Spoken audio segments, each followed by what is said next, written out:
Hey, everybody, welcome to Comic Book Curation. I'm Polly, and joining me, as always, is the possibly vocal leveled Inquisitor quiz. How are you vocalizing this week? I'm doing okay.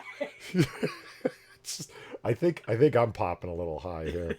Chat's gonna have to get really active, and I've got to figure out a way to figure out whose volume is too high, too low, etc. Why don't you So long guys? as it's not peaking on OBS, it should be fine. Well, you'd think so, but and you just leave everything on your desk where it is, okay? I'm sorry, I was getting my tea. All right, and rounding out our triumvirate of awesome is somebody slightly less gay than Inquisitor and his tea, Jack from Bad Comic Reviews. Jack, how you doing this week? Good. How you doing? I'm all right. I'm all right. Awesome. I'm just lulled into stunned by someone as gay as Polly calling me gay. Oof. Woo, red hot comeback. Okay, so we're Hey man, if I wanted that, I'd have scraped the roof of your mouth. Oh my God! It's like two people in a gentleman's club arguing over who has the better smoking jacket.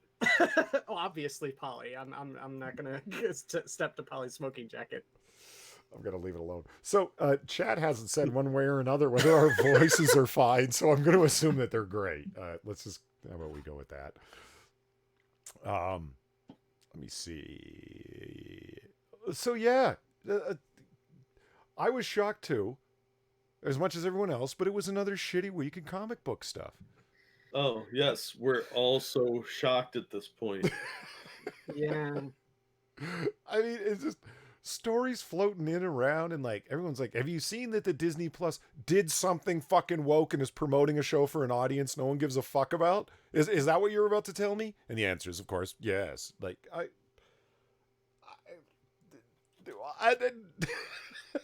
it's becoming a game for me at this point. How much worse can the news get in terms of chasing phantom audiences? Well, It can get so much worse. we know we've reached peak when America Chavez gets her own movie. Well, you saw the article I sent you, Polly, about Tony Stark. Yes. Okay, then we'll probably discuss it. Yeah, probably. Yeah, I don't know about that. I'll think about it. Maybe. I think it'll make Quiz happy. See, Ryan Welch says Jack there. I can't hear him. XD. I'm here. I'm talking. Well, Quiz and Jack need to be a little louder. See, I don't know. I love our audience, but I'm also aware that our audience is actually. He's kidding. Yeah, I mean, they're full to the rafters with shit posters. Our crowd. Yeah, because they're awesome. Yeah, I know, but it makes it difficult when you're asking like, "How's the volume, guys?" It fucking sucks. It's awful, and it's like realize that shit posting on everything. If they were shit posting, they would have all said what, and then you'd have been like, "Oh, shit, they can't hear me." It does look like your volume's a little bit peaking out a little bit lower than mine. So there, I'll adjust me down a little bit. I mean, I know I've got the stentorian masculine voice that overpowers all others, but we can minimize its effect through OBS. Stentorian. Okay. So let's show off the totally awesome thumbnail for this week, huh? Sure. Yeah. You guys saw this unfinished thumbnail last week when I was showing you, but I'm a big fan of this one. Look at that. Yeah, you guys wait to see it. It's super muscular, hot ass Diana, Wonder Woman. Yeah. Emphasis on the ass. Well, that is a very high cut onesie she's got on there. There's no question. All I'm saying is it would be a terrible mistake for her to lasso me with truth at that particular moment. What are you looking at? Well, you raise an interesting point. It's not a lasso of like forced truth, because usually, I mean, she'll lasso someone and then she'll ask them questions to which they respond truthfully, right? But if it was just you started like truth spilling, you lasso, it's like, holy shit, you're hot and blah blah blah. Like it would be the filthiest shit ever. Every time she hits some man with that lasso. I mean, like, honey, you have to realize you're smoking hot and you're walking around in a one-piece bathing suit. I mean, damn. Yeah. Like, I don't think she'd have to ask me. I'd volunteer that. I'm crass and abrasive. You know what? what kills me, I mean, you guys should be able to see this picture now in all of its finished glory. The thing that Mhm. makes this picture awesome is not just that she's sexy, but like the artist drew her is athletic sexy. You know what I'm saying? Like, Yeah. Well, that's how she should look. sure, She's absolutely. nice and toned in all the right places, like Does- Lolo Jones. She's got the extremely muscular, defined back and upper arms, but it's not overly muscled like a man. Yeah. You know, when they draw, big muscly mans. It doesn't look weird and gross. Yeah. It And still manages to be feminine as well as athletic. yes. In other words, this is exactly what the land dwelling butter whales get angry at because of the male gaze. It's true. Because it's like, not only am I not thin, I don't ever do anything other than lift Twinkies to my mouth in terms of exercise. So, Yeah, you know. and eventually their back starts to look like the sands of Saudi Arabia without the grain. What? I don't know. Oh, Oh, it came Because to of my the mind. rolling hills, Polly. Yeah, oh. and I like Frosted Glass. If only she were still powerless when bound by a man. Good deep cut, man. That hasn't been the case for a very, very long time. Wonder Woman used to have a particular quirk when it came to her superpowers that when she was tied up, didn't matter if it was with the lasso of truth or with any other, even mundane rope. So long as she was tied up by a man, she lost all of her powers. yeah, that was a fetish of the guy that created Wonder Woman. He Yes, it liked was. bondage stuff. He also created the lie detector machine. So Mhm. there you go. Say what you will about his fetishes.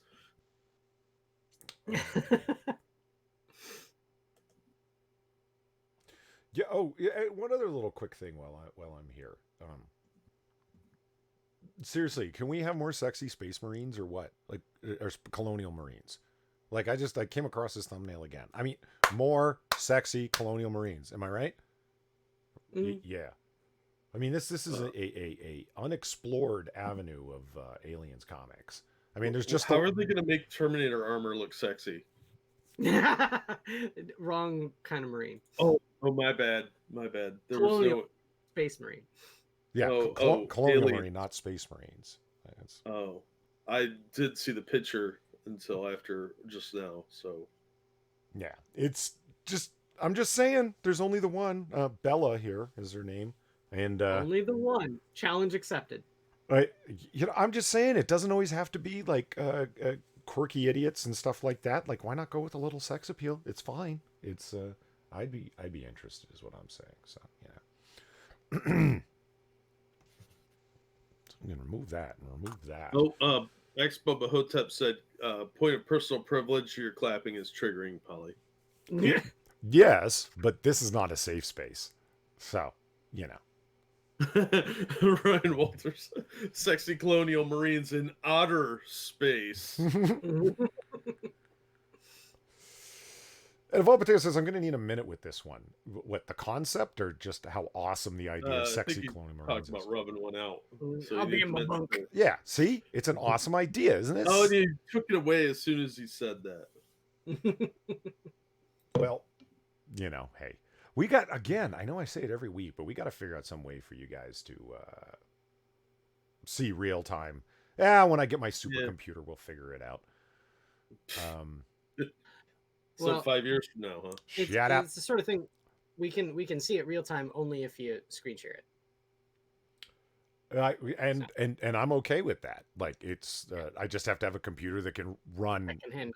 a crazy amount of multitasking. Like, Not and so if you're gonna make another 5 years from now, Joe, correct? I just don't want to hear about it. Okay. Let's see. Polyfap. Never you mind, White Knight, when I'm fapping to or what. And you'll notice, by the way, that there are 5 or 6 new images over in the bottom right hand corner, courtesy of Quiz. Most of them drunken superheroes. So yay. There's that's Wolverine taking a shot there in a bar full of dead people he's just killed. So awesome. And oh yeah, there's Wonder Woman celebrating with all of her Viet Cong compatriots. they're not Viet Cong, they're Laotians. We went over this. Oh yeah. The Laotians that were held in Cambodia. I don't know. I just get a kick out of thinking that they might be, Viet Cong. So what do you want? Oh, you know what? We started with sexy Wonder Woman, sexy Diana. So let's talk about this article from CBR that young Ripper 59 Eric July had a fun time ripping on, to the point where he did such a good job tearing it apart that he got his own article over on Pounding into Comics about it. So let's find out what's the deal. Let me just share this motherfucker. There we go. Should She-Hulk's Disney Plus series change her origin?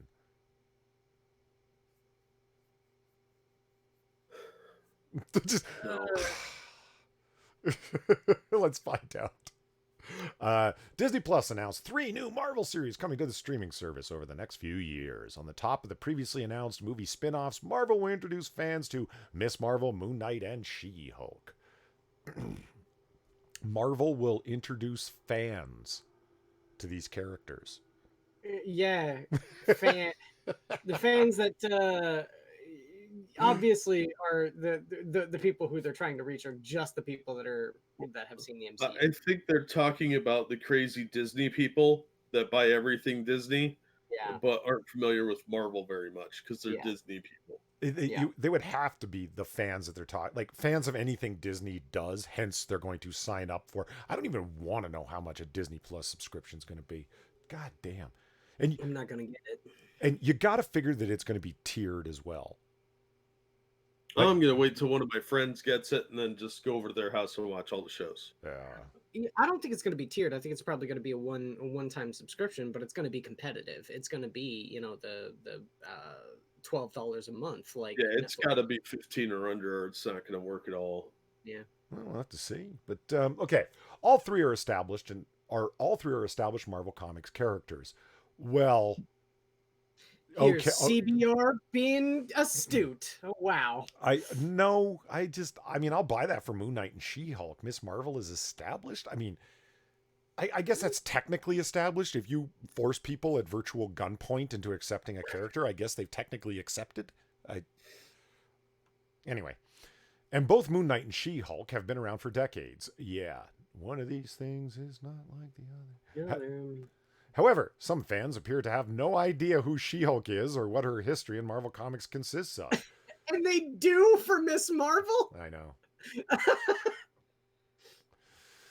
However, oh yeah, I read that. Some fans have even claimed that Marvel was pandering to make a female version of Hulk, showing no knowledge whatsoever of Marvel Comics history. Oh, but CBR is here to set it right. You got to do the snap thing. Set it right. Hey, you be careful with those clapping. Okay. Oh, clapping is way more triggering than snapping, and you can't see my jazz hands.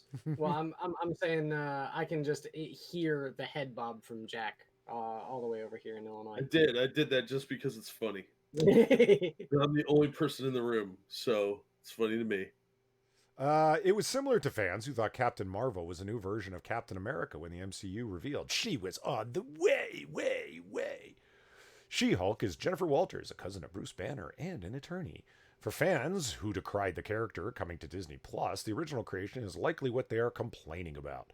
Marvel wanted a female version of the Hulk after the success of the Incredible Hulk TV show in the 70s.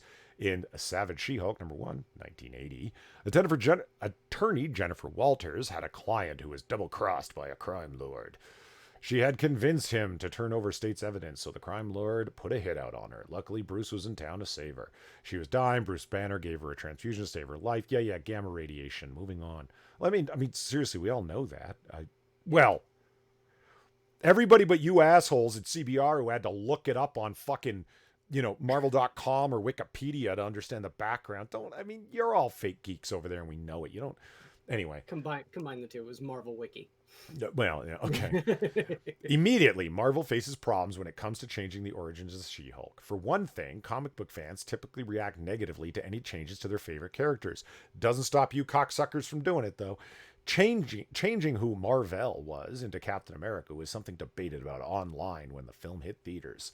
Don't even try to talk to hardcore Marvel fans about the Mandarin in the MCU film after Iron Man 3. However, That does not mean all changes are bad. Fans seem to look the other way when the changes improve the character. Tony Stark created Ultron, and yeah, I know he didn't do that in the comics. I thought it was crappy, and I didn't like that movie, so I'm consistent. Go fuck yourself. Yeah.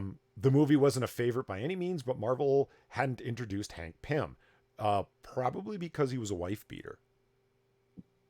No, he's an Ant-Man. Hank Pym is an Ant-Man? Yeah. Well, first of all, he was Ant-Man. No, but Age of Ultron. Wait a minute. I don't know the order. Which one came out first? Oh, neither. I don't know. But Baby Doll 76 said Disney Plus is $7.99 a month. $7.99? Yeah. Wow, they're really hoping to take a huge market share, huh? Yeah, they're going for the pre split Netflix price. Yeah, what I'm guessing is that they're going to do that for a year and then raise it to $10 once you're hooked. Yeah, $10 or $12. Yeah, they'll do it gradually, just like Netflix did. Sorry, Polly, I totally interrupted you, but I wanted to point out that she informed us of that. No, it's fine. Yeah, okay. They're just, you don't know shit. I know so much more than you know. So if Mark Ruffalo's Hulk shows up to save Jennifer with a blood transfusion, it causes an immediate problem. The origin means the only reason Walters becomes a superhero is due to her male cousin saving her. You mean a woke problem? Yeah. Her existence is solely due to the actions of the Hulk, a filthy fucking white male. Fuck! Oh, fucking man! Is he white though? I thought he was green. Mark Ruffalo? He has filthy green male. No, see, Bruce Banner's inside the Hulk technically, so he's got literally internalized white supremacy and misogyny. Oh, no, and it's even worse too because the green, toxic masculinity. Exactly. Exactly. This game's fun. It is. Well, I noticed this when I was just reading this. Another problem arises. It causes an immediate problem, according to this author. Every other problem that they named were continuity problems compared to the comics. The problem that would happen here is maintaining continuity, because the connection makes her transformation as a hero that stands out on her own even more difficult. Fans will never forget she is only there because her cousin is the Hulk. It is also vital for Marvel to continue to push female superheroes on their own without reliance on their male counterparts. Vital? What are you? You're conflating two things and acting as if they're the same. One problem is continuity. Another problem is your woke issue. Nope, that's how this works. If they conflate it, it makes it true. But you see what I'm saying, though, right? Yeah, it doesn't matter to them. They're disingenuous pieces of shit. Like, no real comic book fan has a problem with She-Hulk's origin. No one has a problem with She-Hulk, right? She-Hulk's been around for decades, and no one had a problem with it. There were snide jokes that they're saying, "Oh man, she's just a female version of the Hulk. Who cares?" But they were jokes. The way characters like that shine, the reason why Supergirl, Batgirl, let's see here, Power Girl, what are other derivative characters? Spider-Woman? Well, Spider-Woman was markedly at least different from Spider-Man. But, the way all of these characters shine is to make them their own unique character. But that's something that we've learned Marvel Comics cannot do anymore. So it has to be all about the fact that they's strong, independent woman who don't need no man. Yeah. So true. Wasp, on the other hand, remains connected to Ant-Man. Scarlet Witch had her brother and now the Vision. By changing She-Hulk's origin, she could become more like Captain Marvel and Black Widow than characters like Wasp or Scarlet Witch. It also is an unprecedented comics. Something. He is a shape changer. Something. She-Hulk could have a similar facelift and go a long way to creating a great new standalone character in the MCU. But is that the end? Is that the end of your shitty article? Yeah, it is. That's the end of the shitty article. So the entire point that this person is pushing is that you shouldn't have a reliance on it. does it really matter how she becomes the Hulk? Because she still is just a female version of the Hulk. It's this line kills me. Fans will never forget she is only there because of her cousin, because her cousin is the Hulk, as opposed to her just being a female version of the Hulk. In my opinion. What fans are actually going to have a problem with that? Who the fuck are you talking about? You know, I didn't even intend that, but that makes the title for this week's stream perfect. Who is the audience? Who is the audience for the shit you're talking about right now, Sean? The point isn't that she got her powers because of the Hulk. It's how she deals with it afterward. Because, I mean, look at how many Spider-Man knockoffs there are. That's what I'm saying. Yeah. I mean, that's what I'm saying. You know, if you make them stand out, like Spider-Man 2099 is a significantly different character than Peter Parker. But Miles Morales is blackface Peter Parker. It's all in how it's written. Yeah, I would agree with that. It's like, you want to write an incredibly horrific death scene where Mark Ruffalo gets tore apart slowly by machinery and he's aware and awake and conscious of every second of it. So I get to see him suffer horribly when he dies because of his own incompetence. I'm all for that. And then Jennifer Walters takes over his role. It'd be great. Yeah, and then they can down the line resurrect him with a better actor. Yep, that's I'm all for that. I mean, Mark Ruffalo, fuck you, buddy. Fuck you. A bit of poly projection here. Yeah, but like the John Byrne run on Sensational She-Hulk was actually a lot of fun. It was kind of tongue-in-cheek, poke fun at her at the situation since she broke the fourth wall. But it was a fun storyline. I mean, it ran 60 issues, but it was still fun. And it was probably one of the best She-Hulk runs out there, except for the time she filled in on the Fantastic Four under Byrne's run too. And that was actually really interesting take on her then too. So she can be written very well. It doesn't have anything to do with the fact that she's somehow connected to a man, but that seems to be the anger here, is that because she got her powers from a blood transfusion, she's always linked to Bruce Banner. So what? Why are they so bent out of shape about that? And I mean, here's the line that says it. It is also vital for Marvel to continue to push female superheroes on their own without reliance on their male counterparts. The only...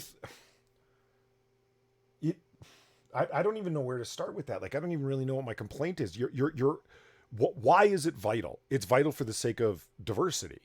I'm assuming is the basis for what you're saying there. Why is it vital? It's vital in your mind. And the fans that you're talking about will never forget this. It's only you and your... 0.0001% of the 4% of angry Twitter that give a fuck about that. Nobody else cares about that. It's a bunch of super powerful people at Disney bending the fuck over for angry vocal morons who aren't the audience. Who's the audience? Do you think, you're making movies, 60 or 70% of the money that you're making from movies, you're making for China. You're making films for China. And we all know it. They say it over and over again. Do you think that the Chinese care about any of this woke crap that you're talking about? You're clearly only doing it to bend over for the really angry vocal 3%.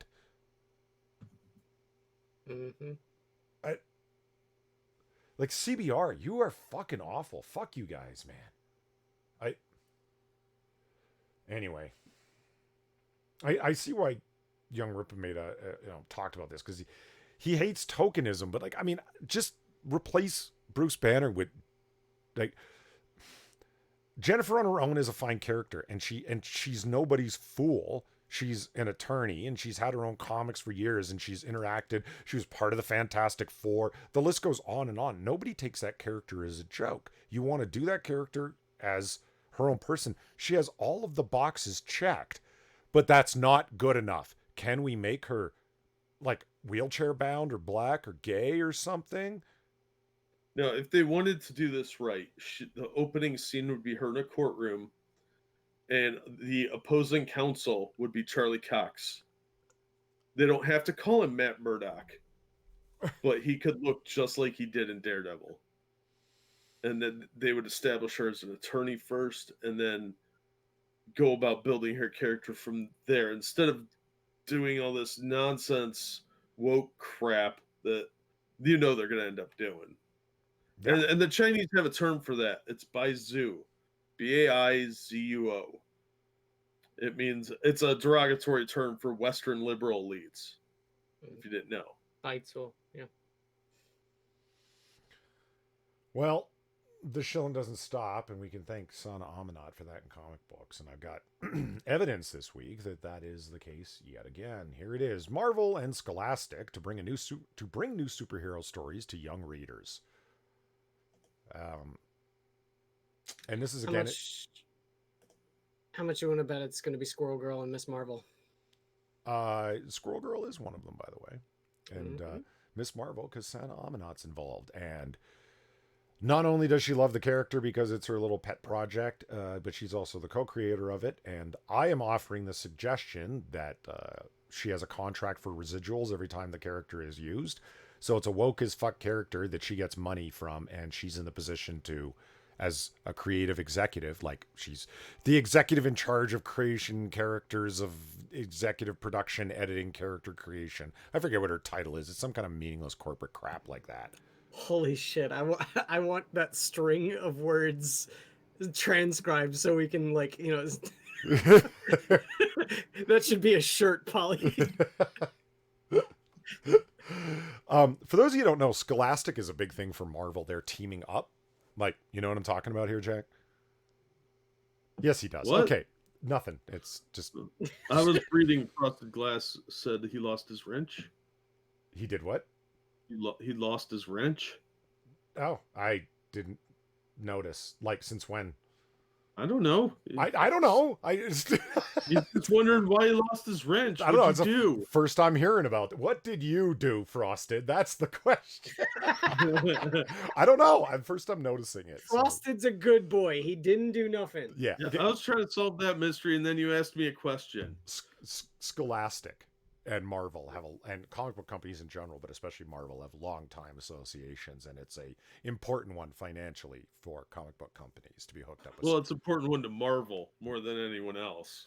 Yeah. Because if they lose those librarians, they're fucked. And Marvel and Scholastic have announced today that they will join forces in a multi-year deal, like they didn't have a million deals going back decades, to create new original stories for young readers about their classic guys. Remember that word, heroes. Okay. In the first new releases will be 2 new middle grade novels. Shuri, a Black Panther novel written by Nick Stone, and Avengers Assembly, written by Preeti Chibber.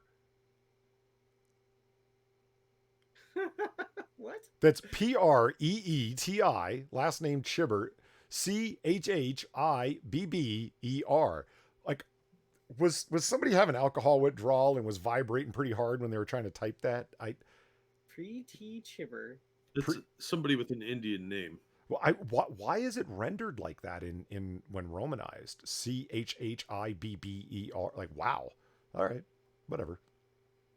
So Preeti Chibber and Nick Stone will be writing Shuri, a Black Panther novel, and Avengers Assembly. Quote, Marvel is always looking for best-in-class partners to develop new and exciting ways. This is such corporate talk. Oh, yeah. Oh, wow. Marvel director of licensed publishing Svan Larson said in a statement. Yeah. As the 2 brands dedicated to storytelling for every reader and every kind of reader and fan, the combined strength of this collaboration will be truly one of a kind, with a superpower to bring together the generations of fans through the joy of reading in Marvel. Wow, that is the worst meaningless corporate crap ever. Okay. Can I say that the spokesman for the social media director should be named Fan Larson, because it sounds like fan larceny, which is what they're doing every time you buy a book. Yeah. Wow, I had to reach a little bit for that one. So, would you like to see a picture of Preeti Chibber? Let's all speculate here before I show it. If you want to screen share, Polly, Yeah, I'm not set up to do that, but hold on. Show me. Let me just get ready here. I'm gonna say, what do y'all think that she looks like? Like Sana Amanat? Oh shit! I gave it away. I was gonna say, what do you think that they look like? But I was gonna say, I think she, they, it, whatever looks like Sana Amanat. Is she hot? Is she pretty? Is she clean? Is she? I don't even know what any of that meant, but okay, yeah, you're It's being from a movie. okay. Is she? It's shared, so yes, we're ready whenever you There are, you Chris. Oh Jesus, that's so much worse than I thought it was gonna be. I was gonna say, because like when I was thinking about it before, I was all like, what who is this person? Because I don't know Indian names. That could have been a guy, but of course, since they're writing for Shuri, since they're writing for a POC, they had to get a POC, and since it's a woman, you had to get a woman. But she's Man, not writing. She's not writing for a POC. She's writing an Avengers book. I thought that was about Shuri. No, there's two different books. Yeah, Black Panther. Nick Stone's writing. No, that's a Wakandan. Well, okay, but Ah. yeah, Shuri's a Wakandan. But man, Preeti is writing for. I think Preeti simply got hired by Sana Amanat, and specifically because she's of a similar background and gender to her. And why do I say that? That's not she's simply hiring her own. That's because that's what Sana Amanat said, literally, that she's looking to do. Yeah. I had no experience in the comic book industry. Her words. There was no reason at all that I should have been hired. Her words. And so I was given a voice. And so I'm looking to do that for others like myself. Mm-hmm. I mean, there it is. I mean, if someone else were to say that, like, there's not a lot of other directors in the Hong Kong action community. And as a white man, I'm looking to hire other white men. That would just be like, oh my God. You racist. You horrible, horrible racist. It's like you're racist as fuck, Sana Amanat. Do you understand that you're a racist, sexist bigot? That's bigoted. Like, but can we look at how far apart the webbing is because she's kind of a tubbo? Does that mean to say that? I just like Jack. We've talked about like what is with the problem glasses. I don't know. It's a virtue signal. Coke bottle glasses, yeah. It's to signal to other like-minded people, hey, I'm part of the collective. It's part of their individuality uniform. Like septum rings and side of the head shaved. Now, what you'll notice about this picture. What? Individuality uniform. Oh, you never heard me say that before? No. Oh, yeah. We used to call that to the Hot Topic kids. That's funny. Gonna go buy your individuality uniform? Have fun in there. No, what you notice about this picture isn't the problem glasses. It's not the fact that she's trying to make the Soylent Green face or the Soylent Grin. It's the fact that her cat is not in the background because even the cat is disappointed by her. I'm done complaining now. All right. So we're back to Spider-Man's bedroom and potentially Firestars too. I'm sorry, I'm crushing on that character, and I don't know why. I think it's because she's a redhead, and I dig redheads. I don't know. Anyway, Starfire is better. No, Firestar is best Starfire. It's not my fault that they haven't realized that Angelica Jones is a hot character, a hot property.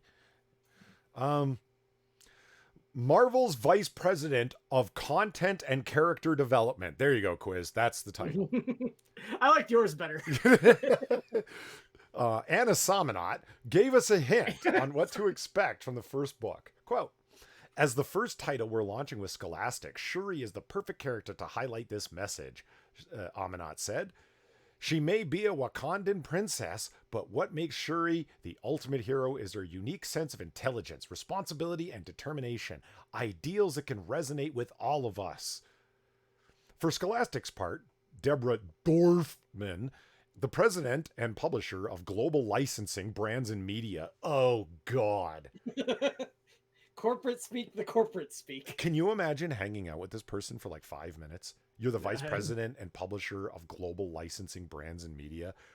I imagine she drinks like reverse osmosis distilled water and dresses in like gray tones and wow.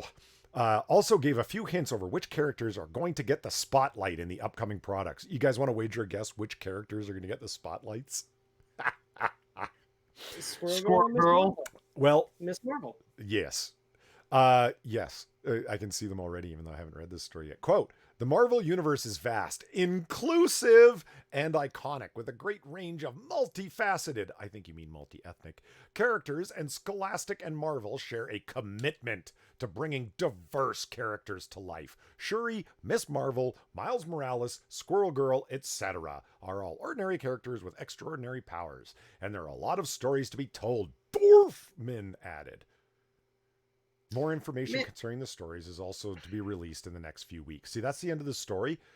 This is CBR on their shiltastic shit. You were contacted because you're a safe site. We need to promote this thing that we're looking to promote because it's part of our promotion. So they called the safe site CBR to promote it for them. Yep. Absolutely. That's all that happened here. Yep. I miss the days when the popular characters for kids were the X-Men. You know, the X-Men challenged younger kids. You had the whole idea, like the ideals and character flaws that the X-Men had to overcome. Infinitely more interesting than anything Marvel has done for the past 25 years. Yeah. I just like the fact Quiz just said challenged younger kids. Nice. Yeah. So what are you saying, Quiz? I mean, seriously, fuck you. Kids on the spectrum can't fucking read too? Well, and I was just going to say, does that mean that the X-Men run around beating up children, making them retarded? Only for the last 20 years. For the past 20 years.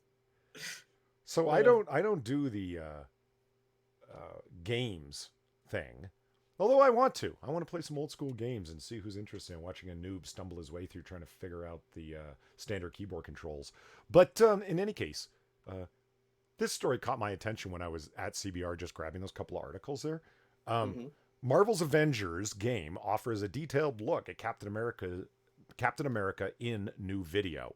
That could have put more clearly. They changed his uniform up or his costume up slightly. I like it. I think it looks great. It looks it's clearly a riff off of MCU Steve Rogers' newest uniform, like basically Captain America Winter Soldier and on, because it does slightly change through each movie, but only slightly. I think it looks great. Look at his helmet and shit. I guess you guys can't see it immediately, but it'll come up in a few seconds. Chat, how awesome does this look? They kept the feathers on his head design, but made it just little wings coming up the side as like a graphic. Looks fucking great. The A is lifted. That's how they had it in the movies, right? Not as long and proposed, and he didn't have a brow this big in the. There, like I said, it's a clear riff off of the movies. You know what I'm saying? Like but it's different enough that gaming nerds showed up and talked about it. And if you guys want to check it out, I can't play the video. I wish I could, but they show you from different angles in that 3D model what it looks like, and it's kind of awesome. I'm a fan.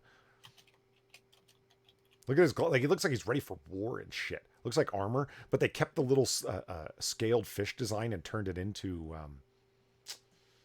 like legit scaled armor instead of just like a design on his uniform, as in like the texture of it. They made it really look like a. He's had scale mail since Brubaker was on it. Okay. Yeah, it's like 15, 16 years ago. I do like the look of this uniform. You're right. It does look really cool. Yeah. Going over here, just grabbing. It's like segmented plates, like these scales. Yeah. Yeah, it looks more like modern body armor, as opposed to just, hi, I'm gonna don some scale mail, grab a shield, and then go fight Nazis. Now, it's funny you mentioned fighting Nazis. Always do. Because that actually brings up something I want to talk about here for a quick second. Because and I know, chat, relax, but this might surprise you. I found something that annoyed me. I know. You don't say. I understand. Polly rant. Let me get popcorn. Well, not even a rant. It's just something that kind of gets on my nerves. Here, let's bring up the picture in question here. Oops, minimize this. And we can maximize this here image. Wow, that's a lot smaller res than I thought it was, but that's okay. We get the idea. This is the comic book cover that everybody talks about in terms of Captain America punching a Nazi. Captain America #1. Okay, from 1941 or 42. 42, I'm gonna say, makes more sense. March 42. Captain America's shield in this. I'm tired of people referencing Captain America's original shield. People say that all over the place, like his triangular looking shield here. Okay. How long did he have that shield for? That specific shield? Not very long. Yeah. But people talk about it as if he had it for a while. No, he only had it for like, I'm guessing 6 issues, but I don't think that's right. That's funny you bring that up, and that's the image that's now on screen because of the The little slide bar. Yeah. Mm-hmm. This is the next issue #2. He had it for 1 issue precisely. Oh, really? Yeah. Mm-hmm. And I would have thought it was like 3 or 4, but it was like super short. Turned out it was just 1. And the reason why this kind of caught me as interesting, because Pep Comics here, their character, the Shield, they went to Timely Comics and said, stop that shit. Yeah. Because of their character, it's like, man, you obviously just ripped our character off. Stop that shit.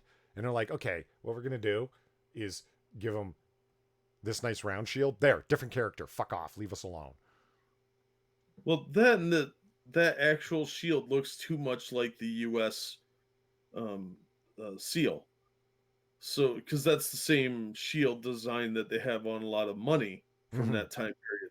So it's hard to trademark that and claim and get away with it.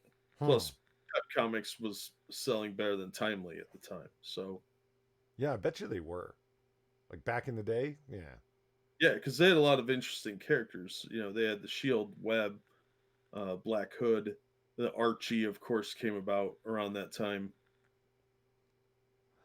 I love that this is Archie was a Pep comic? Yeah, he appeared in Pep Comics. Oh, cool. Yeah. Didn't know that was his first appearance. He looks really creepy. He looks like Alfred E. Newman.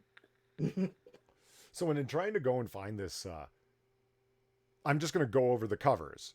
And I started like #5, and it's like, no, he's got the shield. Okay, #4, #3, #2. Fuck, there it is. Like, he actually got it in #2.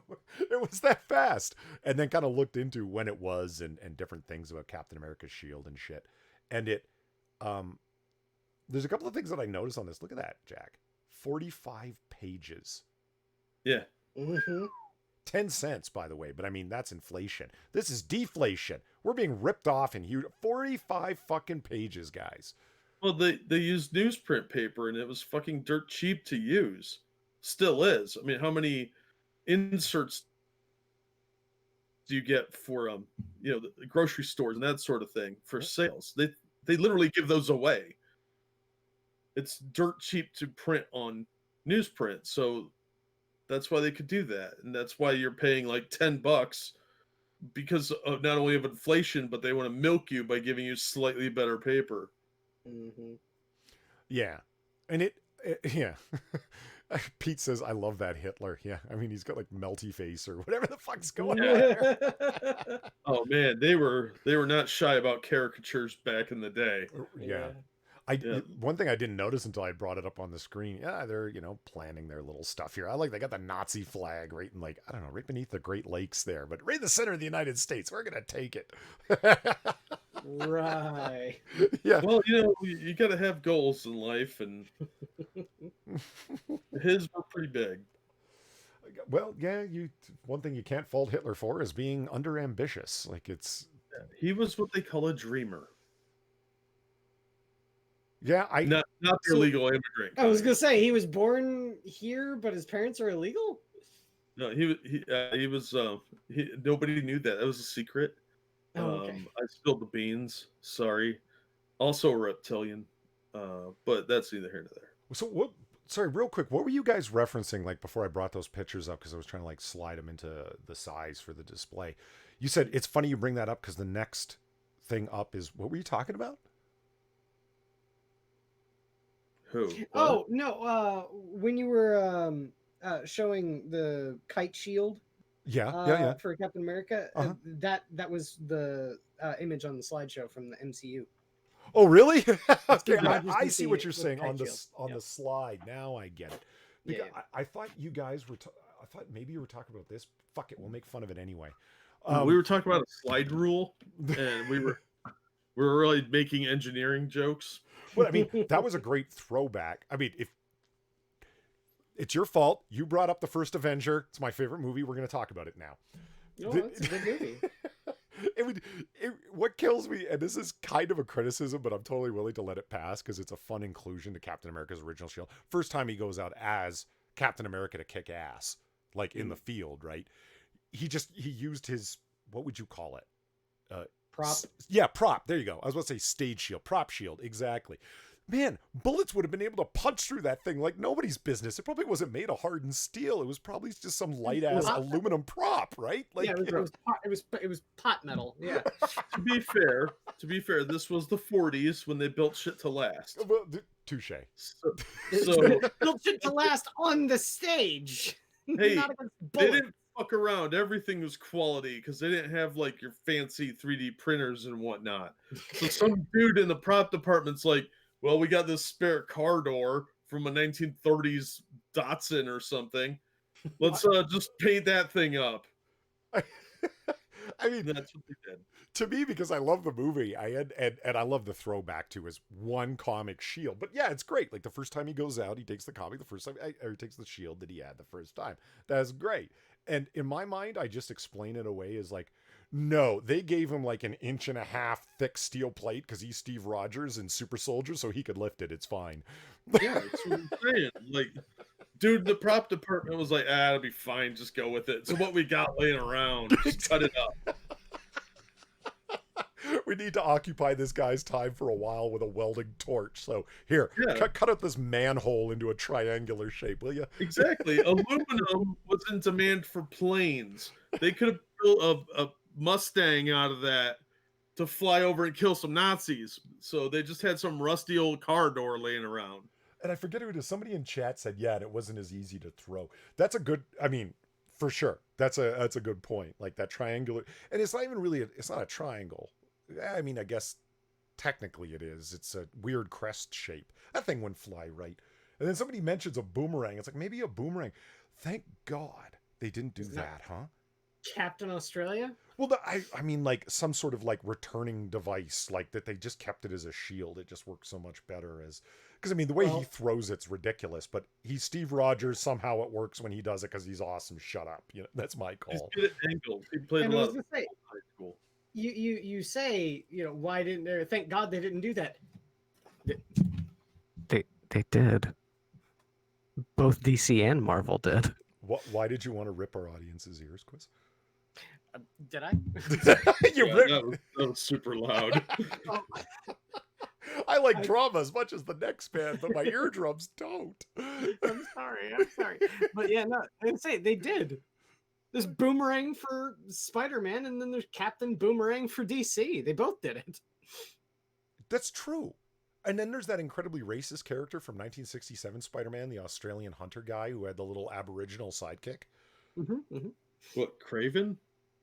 No, he was an incredibly bad analog of Craven. He was basically Craven, but instead of being what was he? A Cossack? Craven? I don't remember. He's Far Eastern European, Western Russian, whatever he was, right? Cravenov. In any case, yeah. I mean, that's all that character was in the old school 67 Spider-Man cartoon. He was just Craven, but from Australia. So he's dressed in he's got like the one side pinned up outback hat. He's got all tan clothes on. He's saying things like, "Cry me!" And he's got a little incredibly racist Aboriginal sidekick, literally with a bone through his nose. Oh, I remember that. It was kind of awesome. I don't remember who that was, but yeah, it was really racist. like right up there with the yellow face, the yellow menace stuff from the 30s.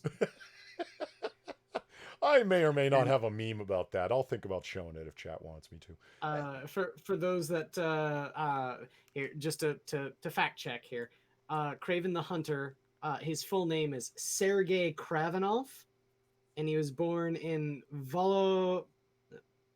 Volgograd? Volgograd, I think. All Russia. right. Is that right beside Samarica and north of Latveria? Yeah, right. Right next to Vlatava. Yeah. What's Vladova? Where's that from? That's where Count Vertigo from DC comes Oh, from. really? Okay. Count Vertigo? Yeah. He's one of Green Arrow's nemesis. And what is he? He's not a vampire, is he? No, Gives he people yeah, that's one of his things is that he distorts sound waves to give people vertigo. So if someone is trying to aim a gun, the last thing you want them to have is vertigo. Well, around this time, like Ebony pointing out, I like Craven. Craven has got to be the ultimate example of a good writer can do so much with so little. Craven is an exceptionally simple, stupid character in his core. And look at Craven's Last Hunt. Oh my God. Yeah, that proved that Craven can be an awesome character if he's written right. That's what I'm saying. Like that. Could there be better evidence of the character is so thin? He's a hunter.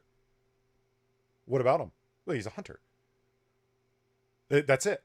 He has no superpowers. He's just a hunter guy that, wears a big lion mane vest, and as Spider-Man, he identifies him as prey. It'll be a challenging hunt. Like, how thin is that? And yet in the 80s, they end up like, okay, let's make his story complex as hell. Let's make him a layered character with all these motivations. Let's make this comic deep. And that's Craven's Last Hunt, one of the greatest top 3 Spider-Man story arcs of all time. It's great writers can do so much, and that's what's wrong with Marvel right now in a nutshell. And the art. And maybe the leadership. So everything? Well, almost everything. They still can. Well, their paper quality sucks, as does their ink. So I mean, really, what's left? I'm working on it. They have their janitorial staff probably works really hard. As a company, they have a great resource of IPs available. They've got that going for them. That's barely on there. But so here's what I thought you guys were talking about before when I said, fuck it, let's make fun of it anyway. Marvel Avengers game offers detailed look at Captain America in new video, right? And this is in the video games section. Look, over here, CBR exclusive. Marvel's Avengers, Captain America's shield costume redesigned, explained as a CBR exclusive. It's a double dip on the same fucking story. Mm-hmm. Why didn't you just double categorize it, guys? Like, meaning put it in both video games and CBR exclusives. No, they slightly rewrote it. Same fucking story, same basis. They even use the same pictures. And they call it 2 different articles. That's CBR in a nutshell, man. That's funny, though. Well, I mean, that's fucked up, right? I mean, that's not just me that thinks that's fucked up. Double dip in that. And the stories are right beside each other, literally. I mean, oh my God, you really don't give a fuck anymore, do you? Well, so long as people click them, they don't care.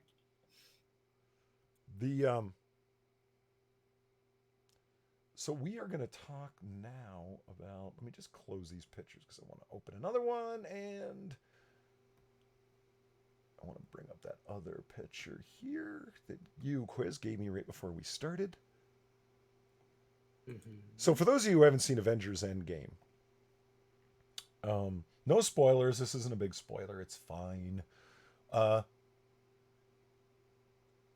Here are the Avengers in their time travel suits. I mean, nobody really knows why they needed to put these suits on. I think Jack probably had the best explanation. Toy marketing. Yeah. When you're thinking about time traveling, you got to think about how you're going to market your toys. Well, so. Let's say this.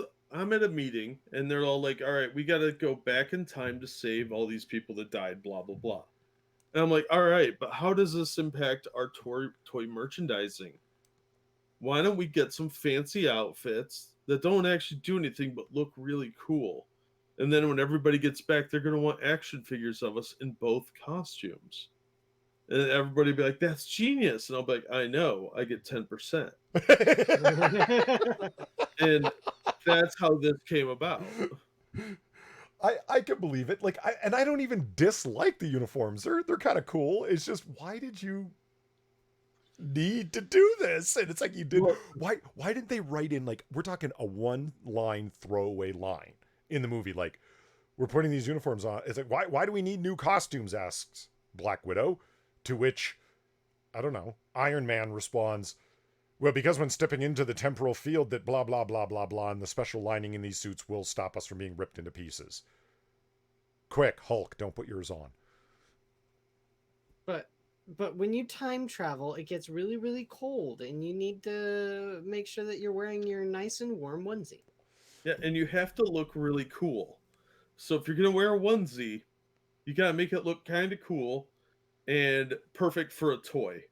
Well, So it fulfills every requirement. well, okay. Assassin of the Gray asks a good question. Why does Iron Man have this time travel suit on over his power armor?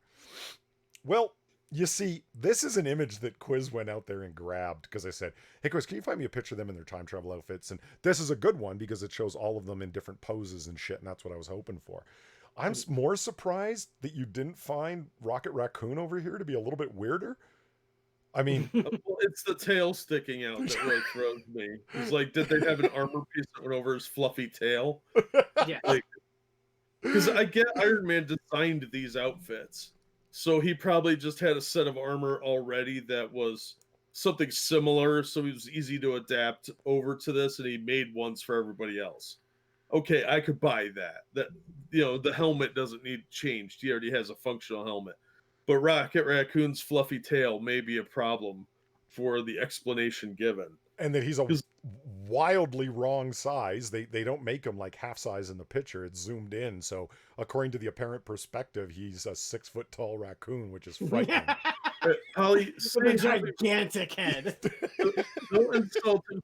He's a dire raccoon. And he has a big head because all his fur is matted down. So his head fur is not. So it's all poofy looking. And it just makes him look disproportionately weird. Okay, raccoons are really fat. Let's just be honest. And okay, hold on. Who's the guy in the top middle? Is that Tony Stark again? Who is that supposed to be? That's Steve Rogers, isn't it? Is it? Iron Man, Captain America, Thor. Oh yeah, I guess that it's really Hawkeye, small. So, Ant-Man. yeah, I guess that is him. Yeah. Yeah. Okay. Yeah.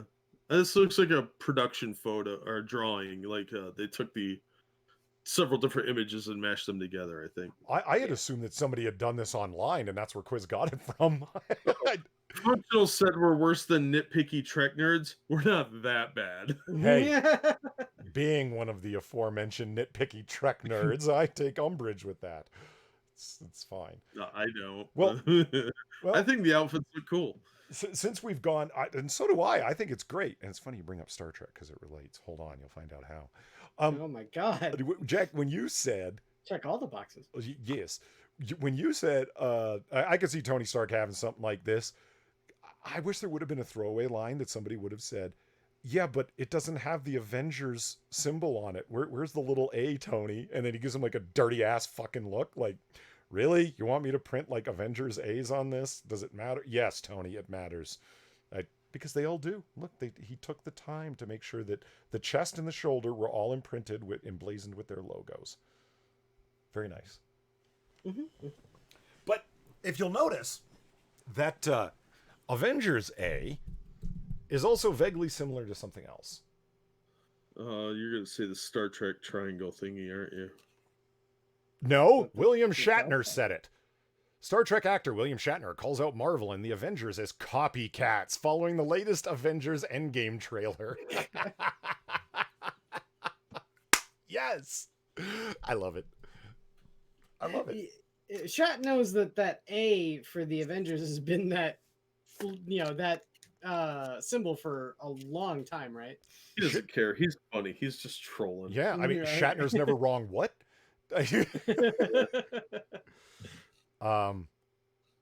So Shatner's tweet was, and here it is, even the A in the circle, hashtag copycats.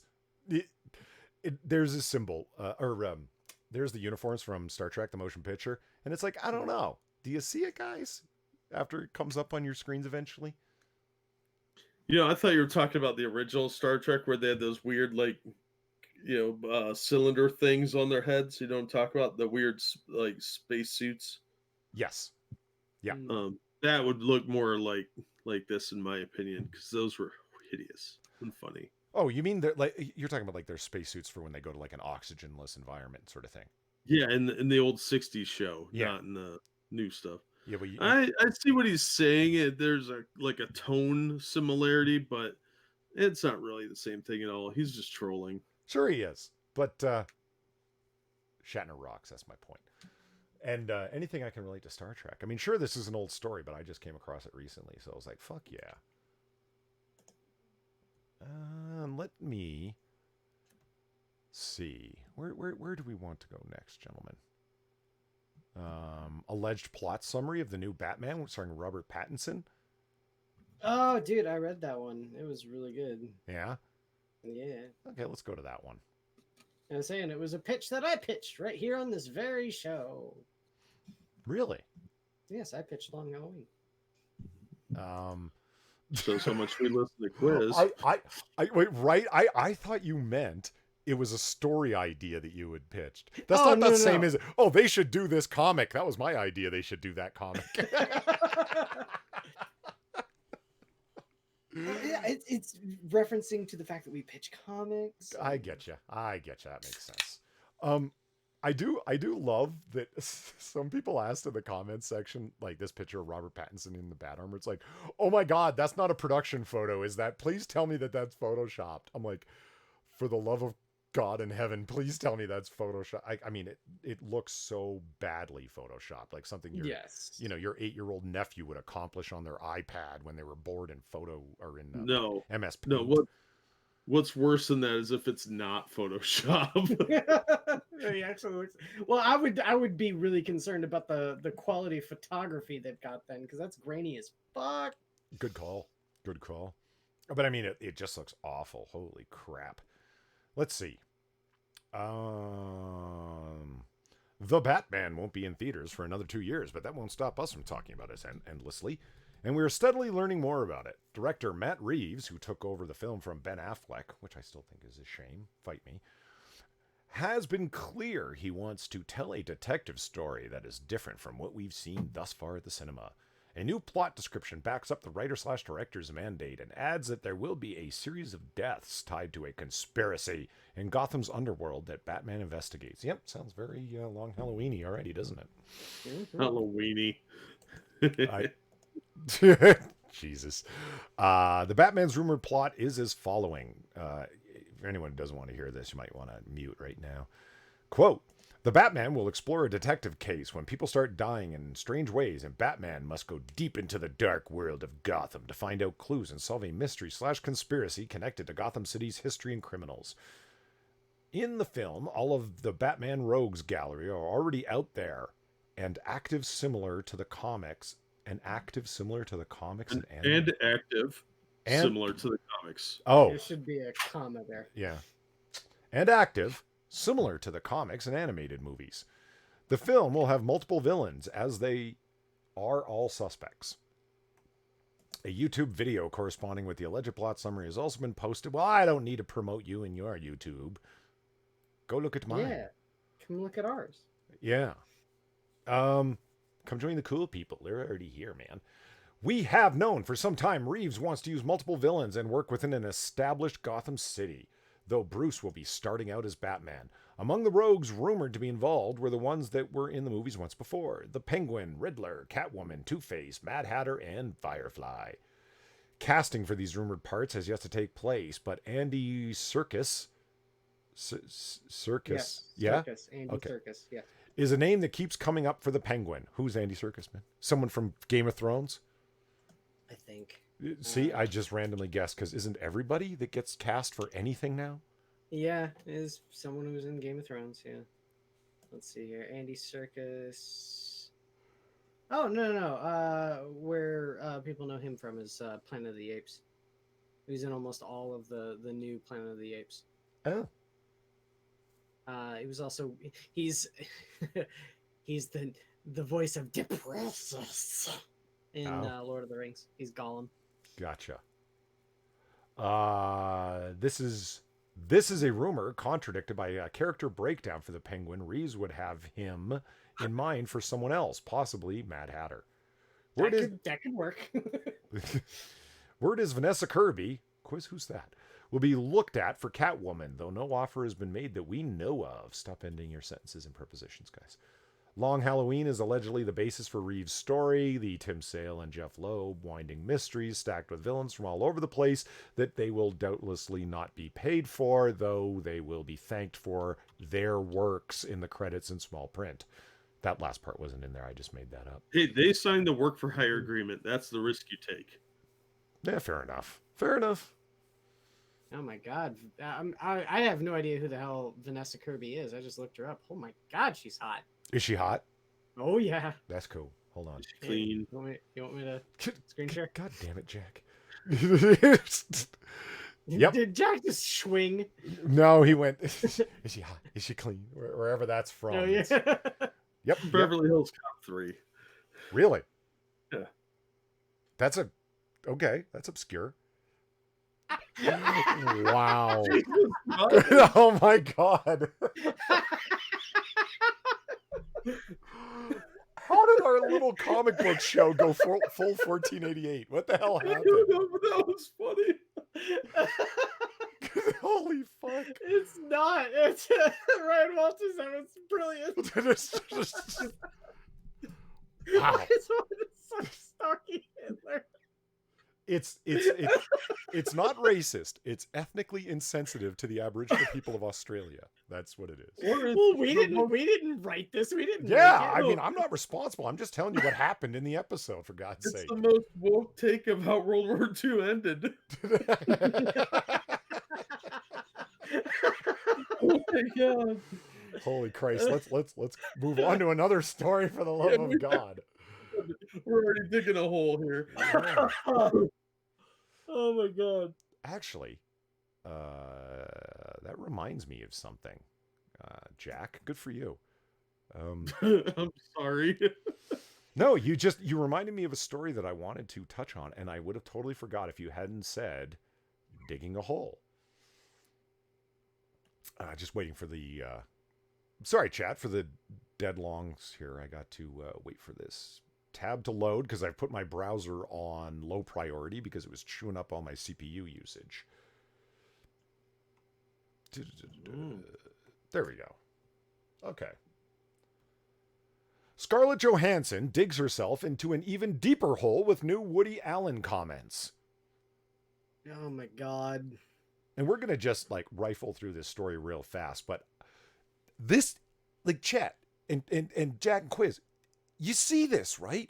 As soon as they smell blood in the water, they're like sharks. Because Scarlett Johansson had her problems with the Quiz. You mentioned the first one with the okay, no, the first one wasn't the trans thing. It was Ghost in the Shell, or was it the other way around? I think it was Ghost in the Shell was first. Okay. Because that was the cultural appropriation thing, yeah. Right. So cultural appropriation with Ghost in the Shell first, even though the Japanese didn't care, but whatever, that doesn't matter. And then the trans character, and she backs out of playing the trans character, even though she said she really wanted that role. And then, because I can understand actors wanting that, anything that allows them to do weird, wild things that are outside of the norm they've been pigeonholed into, anything, the challenge of it, if you know what I'm saying. Yeah. And then the comments that she made that were quoted in The Guardian, I believe. I think it was The Guardian or The Independent. She interviewed in some little-known magazine, and she said, anyone should be able to play any character. I'm an actor. Words to the effect of, I should be able to play a tree in the forest. What does this matter? Isn't that the whole point? Then I think things have gone a little too far in this way. And now they've smelt blood in the water. So anything Scarlett Johansson does from now on, she's a white privileged actor that needs to be called out. So here we are at the Mary Sue. Let's see what she did now. The filthy Aryan queen that she is. Just when you thought the mess was quieting down, Scarlett Johansson has dug herself into a new hole, this time centering on Woody Allen. In a recent interview with The Hollywood Reporter, oh God, which focused on her upcoming projects, including potential Oscar frontrunner Marriage Story. Wow. So it must be woke as fuck about a boring story that nobody went and saw. So it's an Oscar frontrunner, you see? Mm-hmm. Yeah. She was asked about her previous collaborations with Allen and whether so I'm taking it's a Woody Allen story. This is why you, Kate Gardner, are not a journalist. You don't know how to even construct your topic paragraphs to be like, I mean, her previous collaborations, that insinuates that Marriage Story is a Woody Allen film. Is Polly, it? sentence structure is colonialist patriarchy. She is deconstructing it to make it more acceptable to the POCs and the masses at whole, because it should be for everyone and not just an aggressive imperialist structure. God. Milkman Dan says, check your privilege card. Yes. Okay. The question, she was just asked about her previous collaboration and whether she'd work with him again. Her response, I love Woody. Yeah. I'm sure she does. I'm sure she's talking about Toy Story there. Yes. I believe him, and I would work with him anytime. She went on to say, I see Woody whenever I can. She loves the Woody. Listen, Scott Johansson, stop being so damn sexy and I won't be making these really infantile jokes, okay? Not that good looking, dude. Not that good looking. Well, hey, if you check my countdown to the MCU film women, which you'll find on this channel, Chad, if you're interested. No, she's not very high near the top, so I agree with you. I'm just saying, she's not ugly. Anyway, moving on. Frosted Glass tweeted out an amazing piece that he modified that image of J. Jonah Jameson.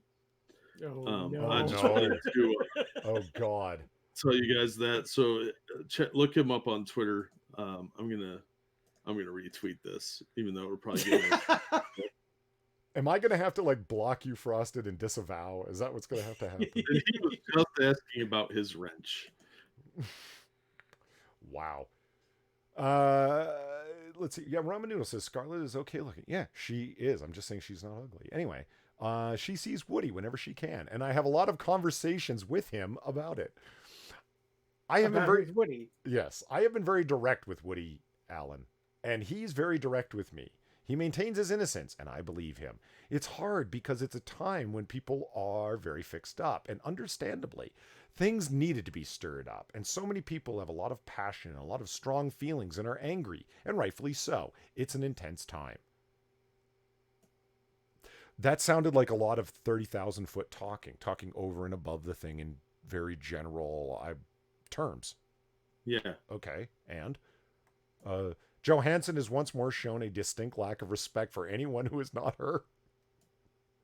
Well, she's a celebrity. They all just think of themselves. Well, I mean, granted, I agree, Jack. But based upon what she just said there, I don't see it. But she cannot say that things have been stirred up and that people are rightfully angry before turning around and saying that she does not believe women when it comes to Alan. Is that what she was talking about there? Like, I mean, if it was, okay, but was it? Like, she just said, I believe Woody Allen. Like, you believe in his artistic integrity, or you believe him about the rape allegations? Thank you, James Kelly on the Streamlabs, for the donation. Quote, digging a hole, end quote, reminds Polly Judge to bury the three artistic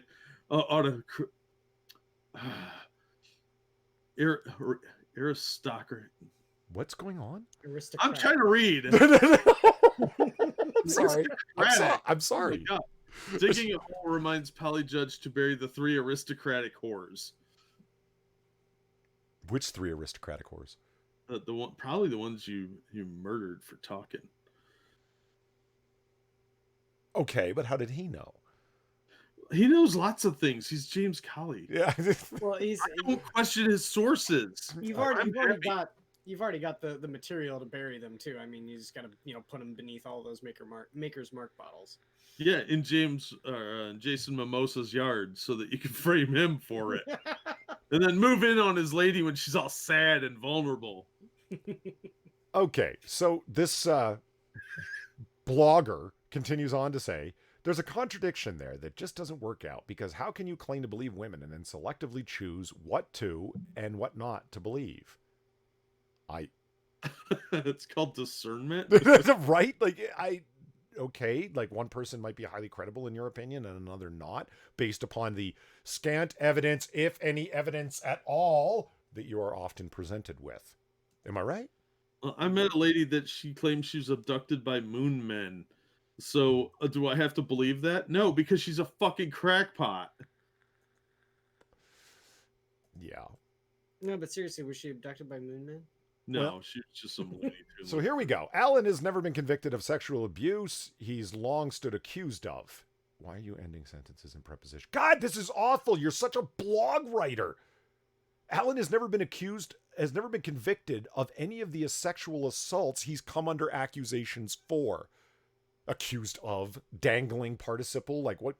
Anyway, this is true. The full sentence is, this is true. That's not a complete sentence. There's no subject in there other than this. You have a predicate without a subject. This isn't a subject. You haven't defined it.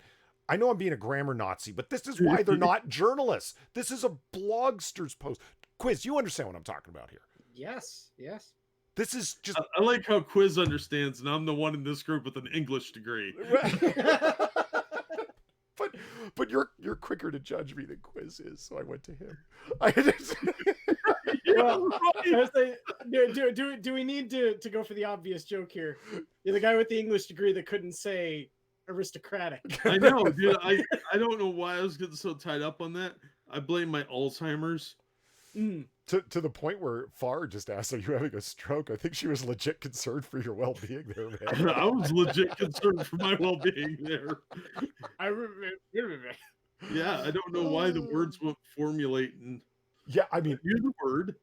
And Ryan Walters writes, well, technically true, well, apparently true. Well, this is true. Like, oh, shut up with your woke declarations. Anyway, but Alan's behavior towards Dylan Farrow, Sun Yi Previn, and others points towards a consistency of misogyny in his works and a predatory attitude towards women in general. Does it? I mean, I'm not saying it does or doesn't, but you're saying like it's evidently, self-evidently true. Based upon what you've said, I don't buy it, because you haven't presented any evidence other than to say this is true. Like this is horribly written. This is blog rant. Yeah, and saying this is true without providing any evidence. His movies have been shelved by Amazon, though European audience have embraced them. Actors such as Timothy Chalamet and the beloved and enchanting Rebecca Hall have apologized for working with Alan, though others have said they would still work with him again. I have no doubt that there's pressure to act in all kinds of ways. There's no way to tell what any Hollywood actor thinks about anything. They might believe it, they might not. There's no fucking way to know. And say playing the game and all that, and that's partly the reason why I have such contempt for actors, like in general, is because it's impossible to know their actual motivation. So all you see is just what they put out there. So if that is all I can judge a person on, then all of Hollywood are scumbags. I like this word. Assassin of the Gray said #blogurnalism. Blogurnalism. Let's get that trending, man. That's a good. That's pretty good. I like blogurnalism. That's pretty fucking good. Because it's already a disgusting word because you're cramming blog onto it. Exactly. Yeah, that's good though. Like it should sound awful, and it does. New title for Don Lemon to earn: worst blogurnalist of the year. I love it. Good one, Assassin. You just created a new word in the lexicon. Yeah, I mean, hey, fuck it. If the encyclopedia will put, or which one is it? Which dictionary? They put bootylicious in. Merriam-Webster?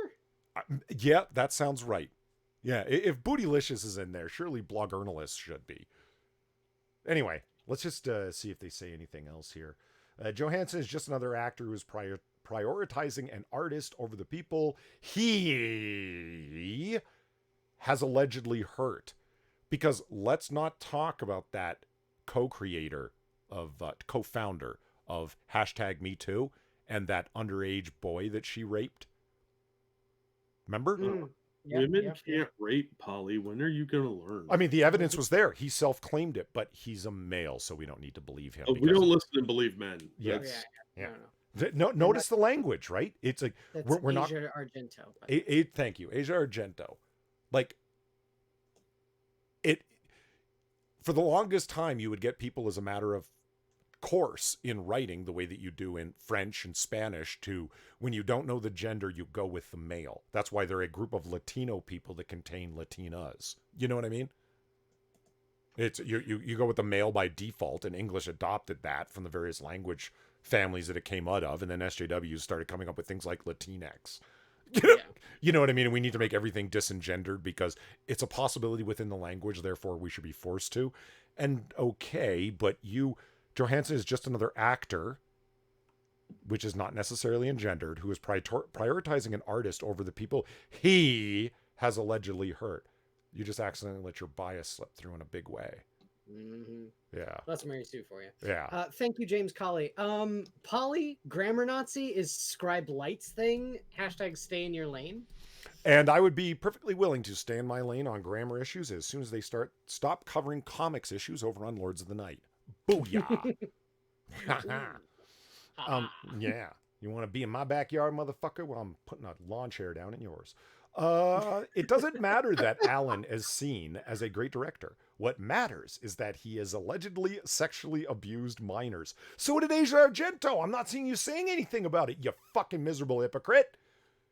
But she's a woman, and she's a strong, independent woman. She didn't need a man. She needed a boy. Wow.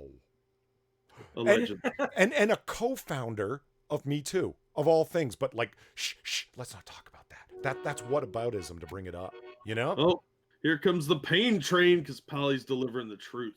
Yeah. That should take precedence over your career or what you think of his movies. That should take precedence over your career. Oh, she's talking directly to Scarlett Johansson here, I see. Or what you think of his movies. And if Johansson really... No, wait a minute. You just did fuck it up. See, I'm on a grammar roll here.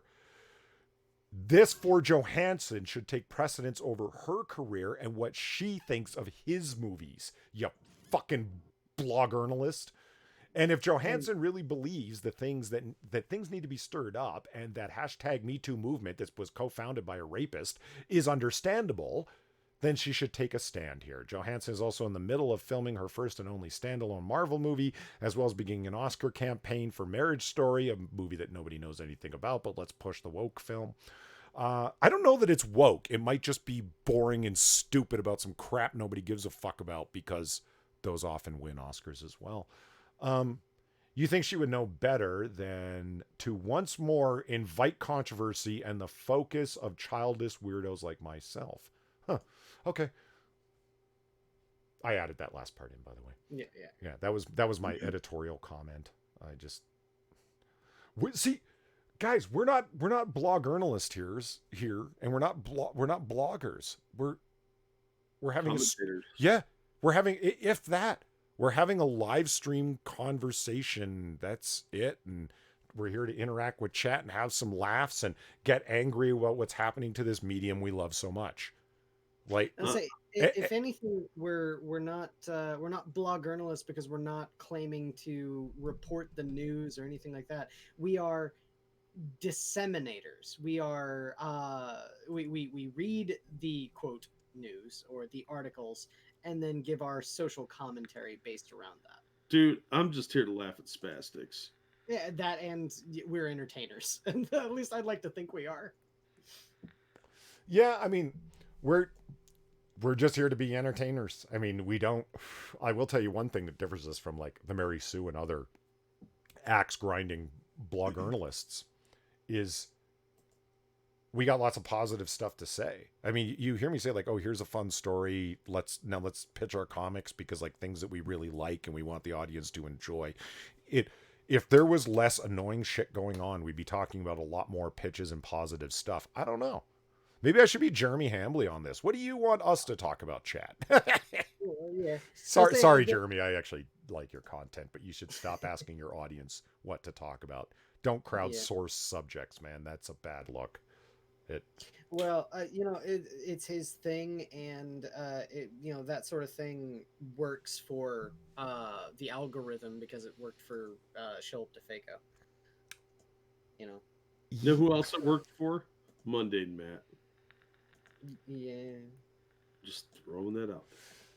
Okay, you know what? I don't think there's anything like just to kind of go on a little side tangent because we're talking generally about the medium, and we talk enough about that on Monkey in the Morning and other things, but like it relates directly to comic books and what we do here. I was watching a gun channel the other day, and in the middle of the video that was on one subject, it cuts to a video of him sitting there, and he said, I don't know if you guys know this, but every time we come to the range, we obviously don't just bring one rifle with us. We bring different guns because screw it, we're already coming all the way out here to the range. It's pretty far from where we live at. This rifle right here is a such and such rifle. It's actually a World War II Italian-made rifle, or pre-World War II Italian-made rifle. I'm a gun collector. You guys know that. It's actually a really interesting piece of European history. A lot of things went into this. Take a couple quick shots here. He did. If you guys would like to hear about this rifle, let me know in the comments below. That was it. It was like 25 seconds long. And I thought, would chat like for us to do that? That's a really interesting cut on a subject. It's not exactly crowdsourcing. It's subject testing, if that makes sense. Maybe in the middle of the show, we should be throwing up comics and be like, here's this story arc, here's this other one. Which one would you guys like us to talk about? Let us know in the comments, and then move on. I have a better idea. I'll show a picture of a beautiful Asian baby, and we'll say, do you want me to talk about this beautiful Asian? Or do you want me to talk about this other beautiful Asian? Let me know in the comments below. We're not going to crowdsource your porn, Jack. Whatever. You're not going to, apparently. Jack, I'm not doing that. You know why? Because I picture you throwing up 3 different Asian ladies. Which one do you want me to beat off to, Chad? I don't trust you, man. I'll beat off to both of them. I don't think that's... all 3 of them, yeah. All at the same time. So, yeah, I mean, I can have multiple windows open on my computer, Polly. I just want to know which ones you want me to talk about on the show.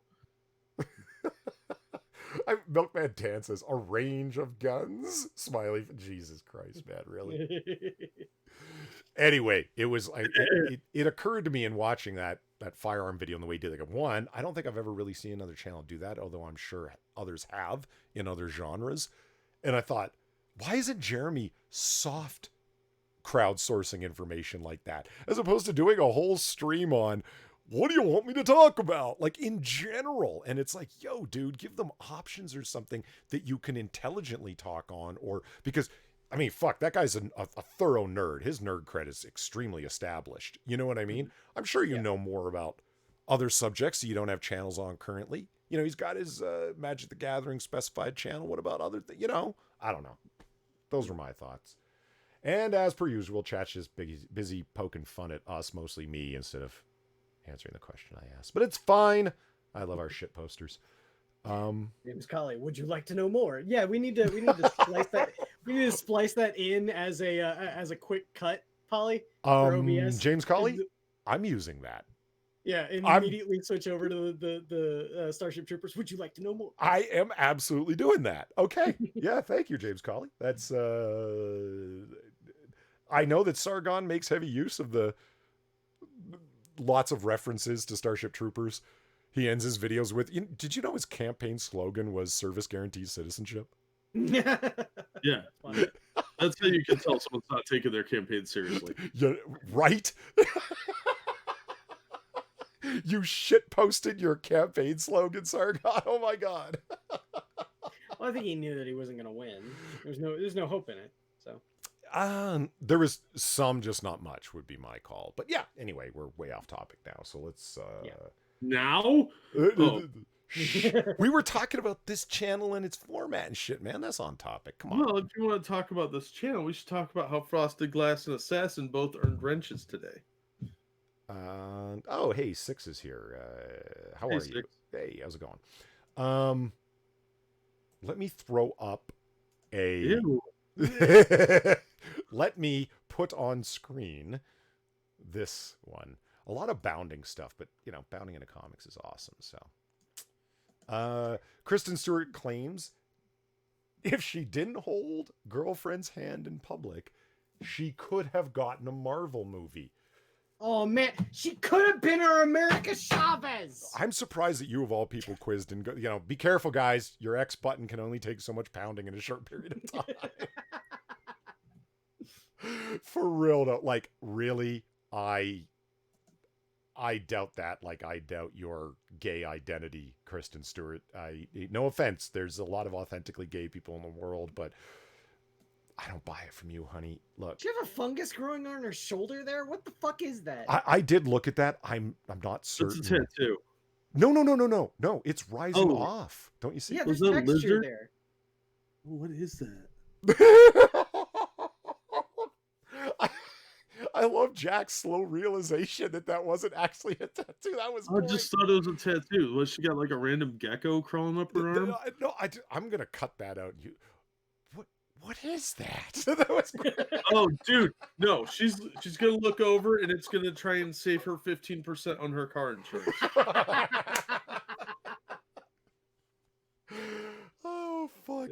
This story is one of those annoying stories that gets traction because it's nothing. You know what I mean? And it's annoying. Okay, this is one of those stories that specifically is annoying that it gets traction because it is nothing. There, I can language. No, it's because they're trying to push Charlie's Angels as the feminist alternative to a Marvel movie. Thank you, Jack. Exactly. No, I not only that, I think she's got an extremely active PR firm working on her behalf right now. It is not chat. I'm sure you know this, but let's just state it in case somebody doesn't. Whenever you hear a whole hell of a lot about one individual actor, stories seem to be in all over the web, in magazines. You walk into a 7-Eleven and there they are on a magazine cover. Like, wow, I read like 3 stories online about them. There's all sorts of tweets about them. That's a PR firm. That's not suddenly everybody got interested in this person. It's a paid for, deliberate campaign of promotion. Yeah. Because what is it they're doing right now? What is it? They're trying to catch the heels of some individual project that they're working on to promote the fuck out of them. The best example I can think of in recent memory for that is Zendaya. Zendaya Coleman got the shit promoted out of her when Spider-Man Far From Good was set to come out. She was on magazines. She was in every article. All of a sudden, everything innocuous shit that people said about her was being interpreted as racist so she could take a woke stand. And then those woke stands on Twitter were promoted as individual stories because shill access paid for media was wanting those stories. Like, okay, you want us to promote. What do we promote? Well, she took this woke stand. She's going to this luncheon ball. She's going to this movie premiere event. You see what I'm saying? They hand them things for them to do. And here's 17 glossy digital photos for you to put in your article about her. This is what's happening right now with Kristen Stewart because, like Jack said, they're trying to promote the shit out of the new Charlie's Angels, and this 2x4 of an actor is starring in it. I say, what about that Variety article that I was talking about before, where they even try to give her the J-Law treatment. Now they're trying to call her K-Stew. Yeah, thanks for reminding me of that.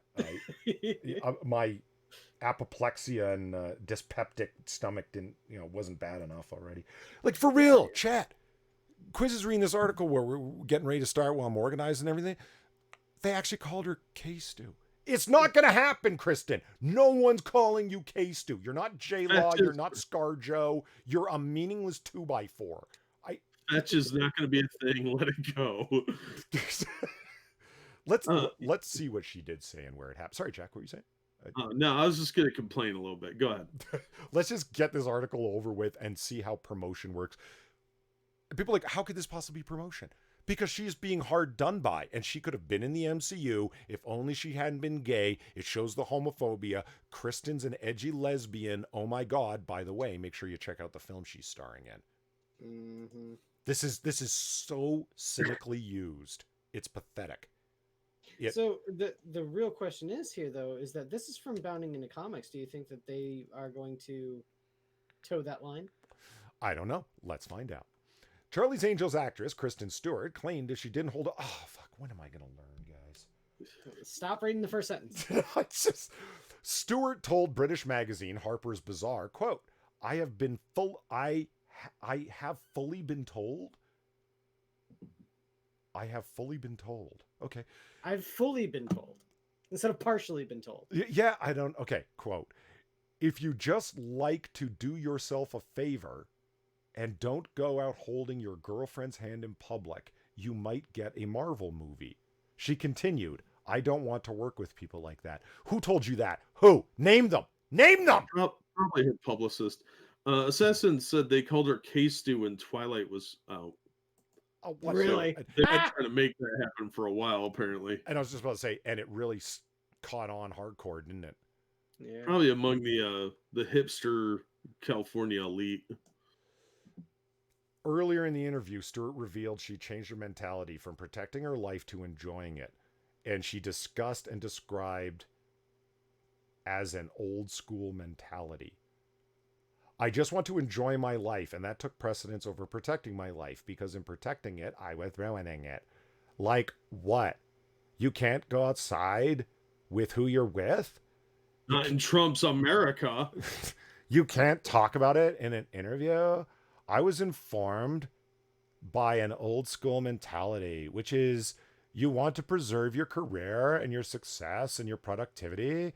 And there are people in the world who don't like you, and they don't like that you date girls, and they don't like that you don't identify as quote unquote lesbian, but you don't identify as quote unquote heterosexual. And people like to know stuff. So what the fuck are you? You put about as much gravitas in your reading there as she puts in her acting. Frosted Glass here said, oh yeah, probably way more. I didn't even know she was a lesbian, and I don't give a shit. I didn't know either until this specific story started blowing up so much on Twitter that like literally every single person that talks about comics was mentioning it. And I didn't even know, dude. Well, she used to date Robert Pattinson from Twilight when they were on the movie together. And then she banged some director, and then her and Pattinson broke up. And then she went full muff diving, I guess. Well, I mean, I'm glad that they brought up Tessa Thompson and what's her name?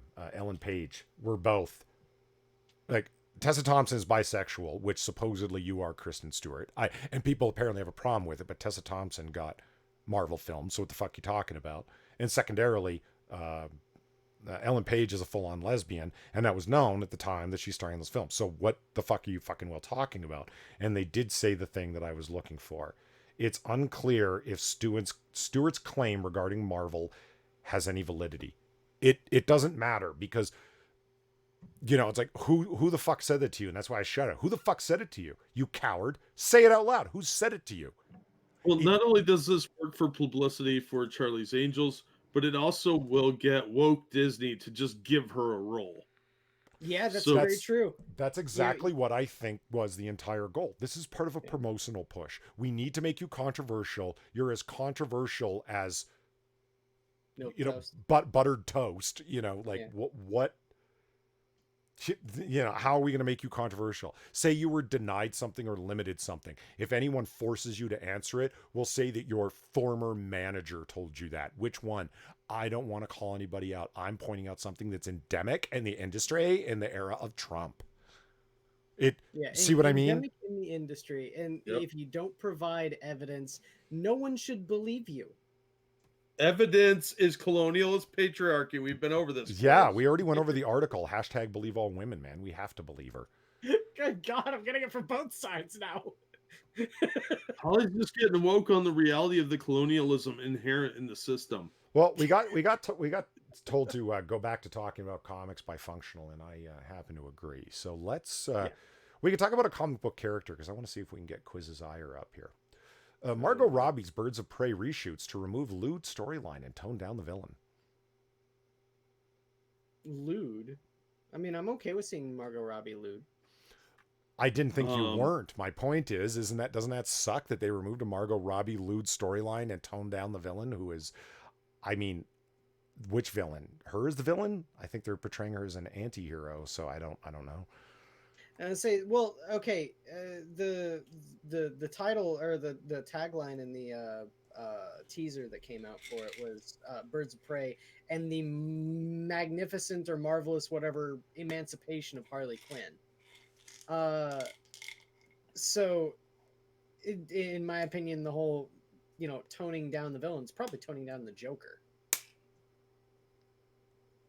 Well, who's the Black Mask is the villain in this movie? Is it going to be Black Mask? Okay. Yeah. So, why you would need to tone down Black Mask when he's the villain? I don't understand that. Ewan McGregor's playing him, so it should be pretty solid acting. Oh yeah. Wow. Yeah, it looks like it's gonna be pretty cool. So I don't know why you'd want to tone that down unless you're going for a PG-13 rating, which would be really stupid and lazy. Yeah. Because those movies are always trash. PG-13 has had a handful of really good movies. The rest are middling garbage. Yeah. Grace Randolph, who's a blue check mark, so we can. Some Birds of Prey stands are crazy. I just heard again today from another source that it's a Rogue One situation and the movie is getting a huge overhaul. Thank goodness we were able to warn Warner Brothers of the travesty of the dick pics. # crisis averted. Fist, fist, fist, fist, fist. Pride flag. What? I don't even. Can anyone explain what does that even mean? I don't even get it. I don't know. I don't know what that's supposed to mean. I assume Rogue One story was notoriously altered in post production with that unsatisfied Disney. Garth Edwards maintained directing credit, but writer Tony Gilroy supervised the post production. Edwards' entire vision was rejiggered. Yeah, well, I mean, the dick pics refers to a major plot point. Cassandra Cain is on the run from Black Mask after swallowing a diamond that belongs to him. As precious as diamonds are, it's the content of the jewel that is more important to him. Inside the diamond is microfilm, photos of the mask nude and showing off his private parts. You're kidding. Well, I'm sure ladies in the audience would be okay with seeing Ewan McGregor's dick, but I don't. It's the one leak here for that is Cassandra Cain. Really? Well, this twist isn't going over well due to its pedophilic nature. What? That's what it says there. Who's the child? Probably Cassandra Cain. Well, Cassandra Cain is over 18. Well, she was a teenager when they first introduced her in the Detective Comics. By the time she assumed her role of Batgirl, she was over 18, wasn't she? Yeah, but you know how they are about this stuff. They might be portraying her as younger in this. It's pedophilic that she swallowed a diamond that contains microscopic photos of a nude guy.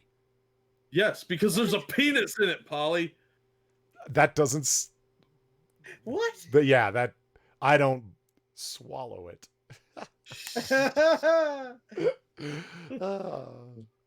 No, it's like, okay. I'm done with this story. Fuck this.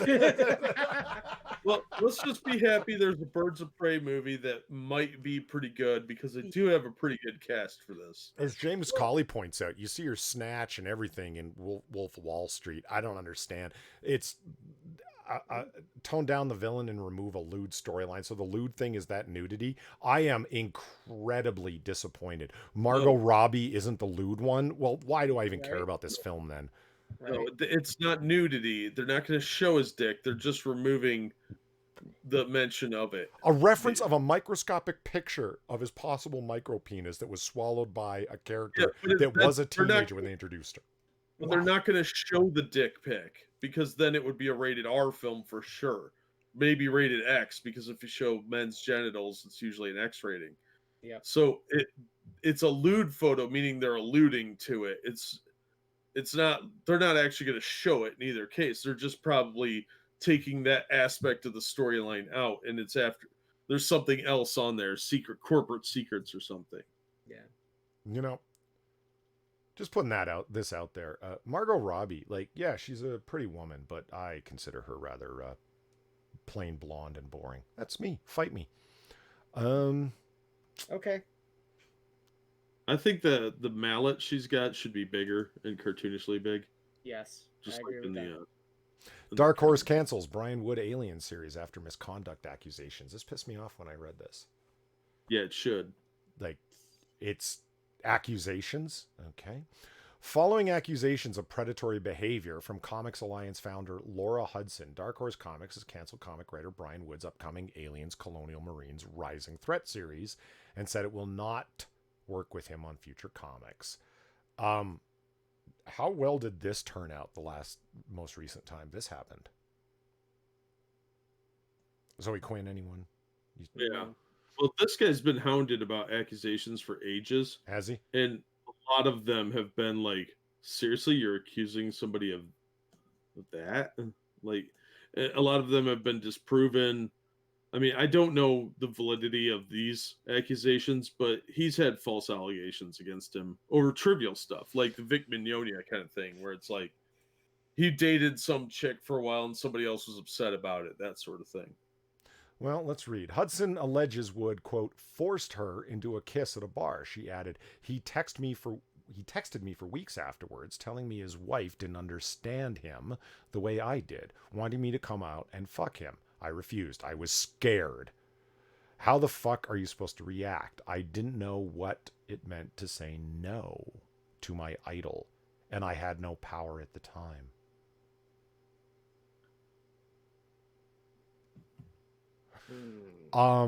Okay. In late 2013, artist Tess Fowler, oh my God, Yep. Yeah. accused him, saying he feigned interest in her work so as to initiate a sexual encounter. Fowler's Twitter thread stated he had preyed on women for too long. Wood responded that he didn't make a pass at her at the San Diego Comic-Con Hyatt bar roughly 8 years ago. He did make a pass on her, rather. But when she declined, that was the conclusion of the matter for me. There was never a promise of quid pro quo, no exertion of power, no threats, no revenge. And because of her accusations of this, it has hounded him for literally a decade. Is this the elevator pass? He like tried to hit on her or something. Yeah, I remember her story about like the elevator incident, but it was so like nothing. Like it's like the guy hit on you. That was it. Yeah, and she's not exactly a prize catch. Oh my God! Yeah. If y'all haven't seen Tess Fowler, Jesus Christ! Let's say before she, went whole side of head shaved, problem glasses, she was okay looking. Yeah, probably they usually are, but this guy has had to struggle for like a decade because of these accusations, and it's crippled his career. And there's just more people piling on. I don't believe most of these accusations. So the guy flirted with you and he faked interest in your work to get to talk to you. That's every guy ever. Yeah, and any woman who's interested in a guy, except there isn't the power and time's up in me too. And like, I mean, here's the short version of the story, fellas. You can either take it or leave it, but don't ever. I mean, is this not creating a position of I don't, because I was just going to say don't hit on women at work, but that's not enough because they can accuse it. It's like don't get caught alone with women at work. Like this is on some vice president shit where it's like, no, I don't go out to meals with women that aren't my wife. No, I don't. It's like, what if it's like you must have like business meetings all the time, plenary sessions, so on. It's like, nope, never do it because it's just not good for the marriage and the optics are all bad. And everybody got on his case for that. And now people are reverse joking about it like I just did. You need to get on some of that shit. And people take it a step further and the hiring numbers show it where less women are being hired following this. And the reaction from the Mary Sue type people out there is, well, you're so fragile that you can't blah, blah, blah. I mean, Jesus Christ, I wonder why there would be an overreaction to this. The guy has an entire series canceled and we are never going to work with him again because one woman said he did something. Yeah, this guy used to get like big gigs, and the last thing I saw him write was a RoboCop miniseries for Boom Studios. Ryan Walters says wear a fucking wire at all times. It frankly Yeah, isn't good sure. enough because it'll be no. It was the way he looked at me. You would have had to have been there. The idea of believe is believe relentlessly, regardless of whatever. The wire wasn't turned on at the time. No, that won't save you, man. It won't save you. No, all they have to do is accuse you, and you're fired. As much as we'd all like the evidence to be a thing now, it's all about the witch hunts. Yeah. It's just empty accusations. Well, let's cover this last story. The last story before we do our pitches. So, guys, this is it. Mark Hamill takes aim at Star Wars and Disney. Shares top Luke Skywalker quote. I haven't even read this. Let's just hope it's a quick blast.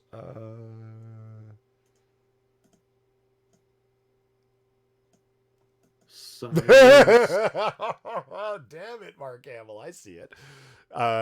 It's Star Wars, the official at Star Wars is here's our top 10 Luke Skywalker quotes. Which is your favorite? Mark Hamill himself tweets back. Top number 11. Top Luke Skywalker quote number 11. Blank. The Force Awakens. That's good. That's good. You're kind of a shit poster in your old age, aren't you, Mark Hamill? I love it. Completely out of fucks to give. Yeah. How much you want to bet he typed that and was repeating it out loud in Joker voice? Yeah, well, that's a good burn. But did you hear the rumor that he's going to play the Joker in that next crossover they do between the Arrow shows? Oh, Arrow's done. No, the Crisis on Infinite Earths Yeah, but crossover.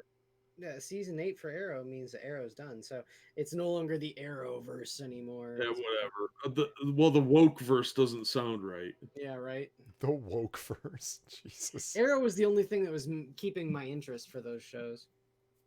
Well, that's why they're bringing Batwoman in to try and salvage Batwoman. that mess. So, gentlemen, here we are at the end of the show where we do pitches. Which one of you would like to go first? I can if you want. It's up to you. I don't care. Not picking. Excuse me, I had to just stop and cough there. All right, Quiz, you're going first. All right. So my pitch is written by John Layman, art by Chris Mooneyham. My pitch is Predator versus Judge Dredd versus Aliens. Oh, hold on. I better share the screen, huh? No, yeah. There we go. Probably should. Yeah, so it's just a mashup book, but I like all three, so I was perfectly fine with this. First of all, the art's pretty good. They have these mutant creatures that are living outside of Mega City 1. I'm sorry. Okay. What? I like the well, I don't know. It was like Judge Dredd versus Alien versus Predator versus the island of Dr. Moreau. What's going on here? Pretty much, yeah. Like there are these mutants that live out in the wasteland, right? And they capture a predator, and the predator has incubating aliens on it. Okay. And so they go around infecting people with aliens to, I guess, kind of weaponize it to get back against the judges, because the judges, come out and try to fight them. But yeah, no, it's actually a really fun series. Like it's pretty mindless in terms of its story. It's pretty much all just senseless violence of aliens, predators, and judges kicking the shit out of each other. But I thought it was a fun read, and the art in it is pretty good. Yeah, I'm not gonna complain. Nice. Oh, nice. Yellow Devil says 7:50 a.m. at work. Greetings from Germany, Polly. Awesome. Nice. And Guten Tag to you too. Is that a German word? Guten Tag. Yes. Does it mean hello, good morning, something? Good morning. Good morning. Okay. No. Guten Morgen is. Evolved Potatoes reading this right now in the background. All right, I will go next. Because Really, Evolved Potato, you're actually reading that one. I am pitching the first in a series because I would encourage you to read the whole series, and I'm pitching the first one as kind of like, because it's awesome, so go ahead and read the whole thing. Collected editions are available, so that kind of deal. My pitch is Wolverine #1. When it was a miniseries, or This was volume 2 when it was not a miniseries. ongoing. Yeah. Okay. At last in his own monthly series, as you can see at the top. Oh, it's actually cut off at the top. You can't see that. Sorry about that, chat, but I will reorganize it for next time. So yeah, volume 2, #1 of Wolverine. It is Wolverine is like a standalone character, not really involved with the X-Men, sort of. So it doesn't follow the mutant ways of like Wolverine not being able to fit into society, the whole mutant fight. It's Wolverine being himself, getting involved in the adventures that he does.